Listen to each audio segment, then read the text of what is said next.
में नारद जी कहते हैं, मैं अहम पुरातीत भवे भवम मुनि, मैं अपने ही जन्म की कथा आपको सुनाता हूं। मैं नारद अपने पूर्व जन्म में एक दासी पुत्र था, एक दासी पुत्र था, एक नौकरानी का बेटा था,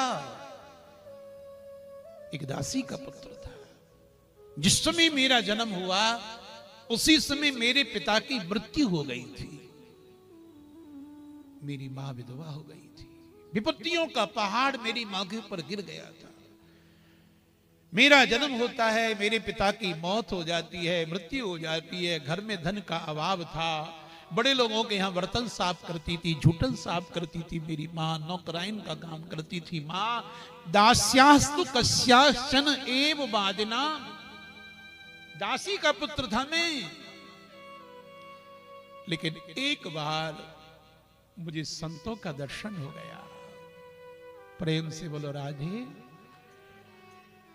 निरूपितो बालक एव योगिना, मेरे जैसे बालक को योगियों का दर्शन हो गया, संतों का दर्शन हो गया, मेरा जीवन बदल गया। मेरा जीवन, संत जिसको स्वीकार कर ले उसका जीवन बदल जाता है। संसार जिसे पकड़ ले उसे आने जाने के चक्कर में घेर देगा, लेकिन संत जिसे स्वीकार कर ले उसे भव सागर से पार लगा देते हैं। भव सागर से पार लगा। योगिनाम, एक बार इस बालक को योगियों का दर्शन हो गया। मेरे संस्कार अच्छे नहीं थे, मैं कोई योग्य नहीं था, कोई पूजा पाठ करने वाला नहीं था, दासी का पुत्र था, मेरे कोई अच्छे संस्कार नहीं थे, मुझे कोई पूजा पाठ का ज्ञान नहीं था। लेकिन एक बार हमारे गांव में बाहर से संत आए थे। एक जमाना था भजन पूजन करने वाले साधु महात्मा शहरों में नहीं आया करते थे, किसी कोठियों पे नहीं आते थे।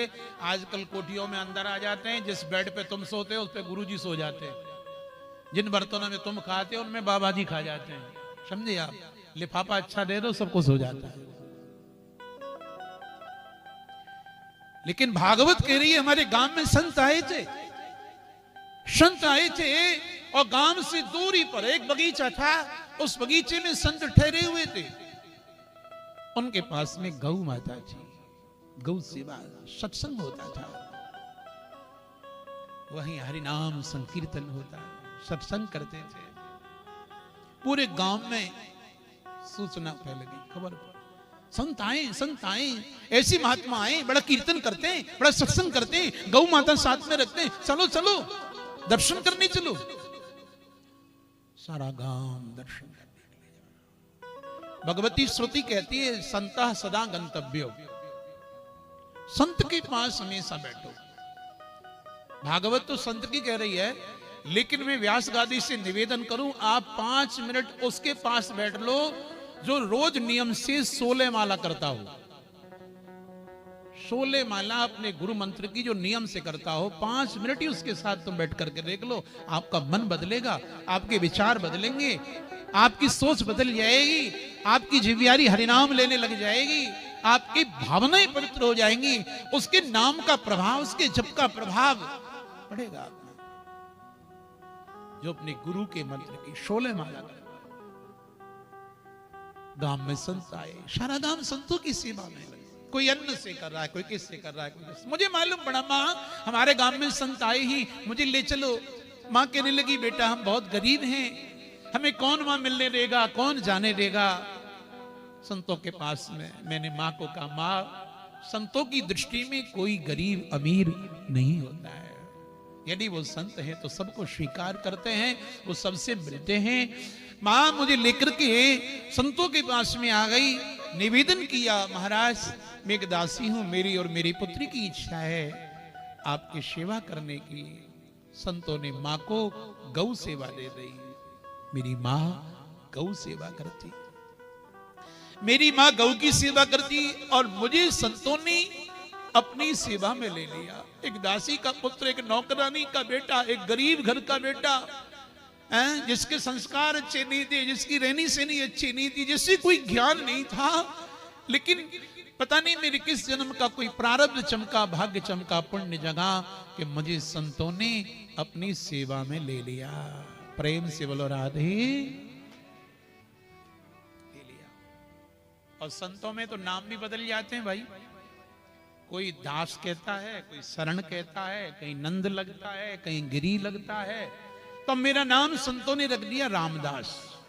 क्या नाम रखा? रामदास। रामदास कहकर के महात्मा बोलते, अब तो आए जाएं रामदास बेटा, ये लेकर के आइए, ये लेकर के आइए, ये सेवा करिए, सेवा करिए। मुझे साधु महात्माओं की सेवा मिल गई। संत महात्मा बैठ करके भजन करते थे। मेरा भजन में एक दिन मन नहीं लगा, 2 दिन मन नहीं लगा, 3 दिन मन नहीं लगा, लेकिन धीरे धीरे मन लगने लग गया। साधु महात्माओं का नियम था कि वो बिना भजन किए, बिना मंत्र जपे भोजन नहीं करते थे। भोजन नहीं करते थे। या कितने सारे लोग ऐसे होंगे हैं जो बिना मंत्र बोले, बिना राम नाम बोले, बिना अन्न को प्रणाम किए कर लेते होंगे, है ना।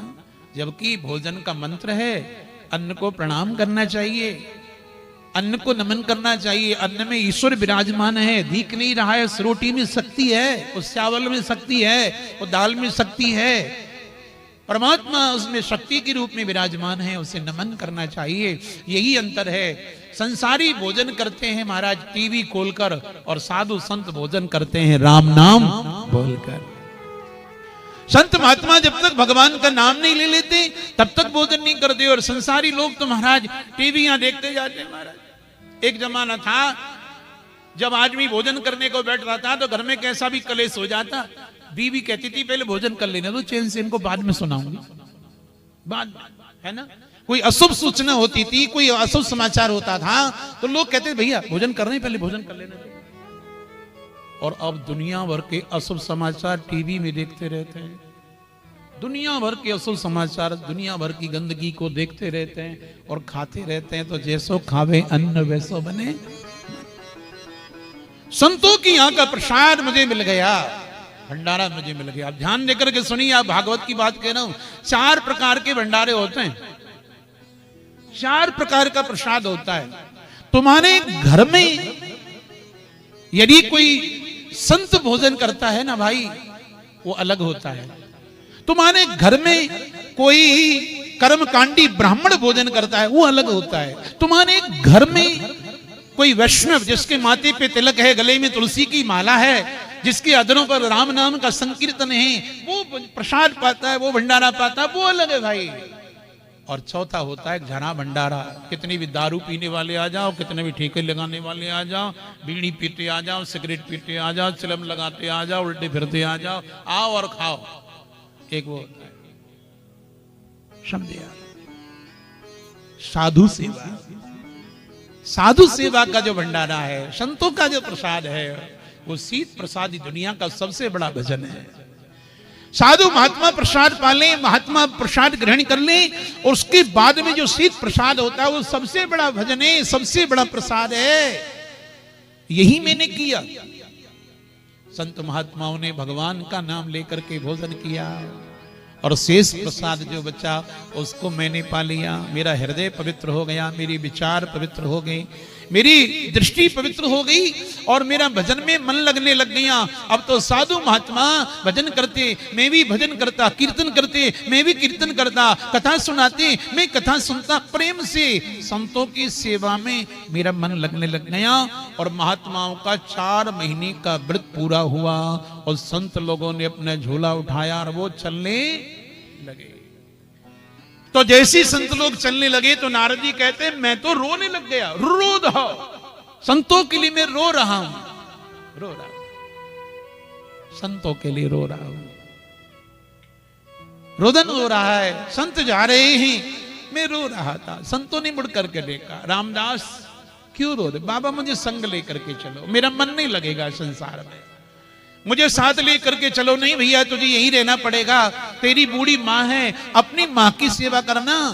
रामदास, जो अपनी माता पिता की सेवा करते हैं उनसे भगवान प्रसन्न हो जाते हैं। ऐसे भक्तों का ताली बजा के सम्मान करिए। जो रोज अपने माँ बाप के चरण दबावें, जो रोज अपने माता पिता को प्रणाम करें, जो अपने माता पिता की आज्ञा का पालन करें, जो माता पिता को खिलाने की बात पाएं, जो अपनी माता पिता की चरण शरण ग्रहण करें, धन्य है वो संसार में। संत कह रहे हैं भैया उन्हें किसी तीर्थ में, किसी धाम में, किसी यज्ञ कोई अनुष्ठान करने की उनको जरूरत नहीं है।